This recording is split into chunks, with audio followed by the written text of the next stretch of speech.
उसे तुम्हारी सेहत की कुछ पड़ी नहीं है। प्रिया को अपने भाई की कुछ पड़ी नहीं थी।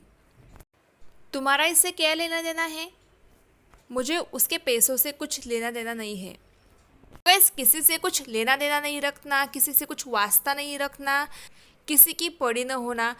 तो इस तरीके से हिंदी में हम बहुत तरीके से सेंटेंसेस को बोलते हैं, पर इन सभी का सेंस एक ही होता है। और ऐसे सेंटेंसेस बनाने के लिए जिस फ्रेज़ का यूज़ किया जाता है वो फ्रेज़ है नथिंग टू डू विथ। और ऐसे सेंटेंसेस बनाने का पूरा स्ट्रक्चर है subject plus helping verb plus nothing to do with. और उसके बाद जिस चीज़ से या फिर जिस व्यक्ति से आपको कुछ लेना देना नहीं है, उसकी कुछ पड़ी नहीं है, उस पर्सन का या फिर उस चीज़ का नाम यहाँ पे मेंशन होगा लास्ट में। तो आइए इस सेंटेंस स्ट्रक्चर का यूज़ करके हम कुछ सेंटेंसेस को ट्रांसलेट करके देखते हैं।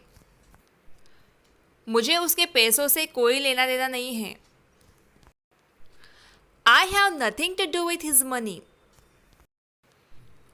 उसे मेरी तकलीफ से कोई लेना देना नहीं है। He has nothing to do with my pain. उसे तुम्हारी सेहत की कुछ पड़ी नहीं है। He has nothing to do with your health. उसे उसकी भाई की कुछ पड़ी नहीं थी। गाइस ये सेंटेंस पास्ट टेंस का है, तो इस सेंटेंस में हैड का यूज होगा, जैसे कि she had nothing to do with her brother. तुम्हारा क्या लेना देना है उससे? What do you have to do with him? मेरा किसी से कुछ लेना देना नहीं है। गाइज इस सेंटेंस को आपको ट्रांसलेट करना है, so please translate this sentence.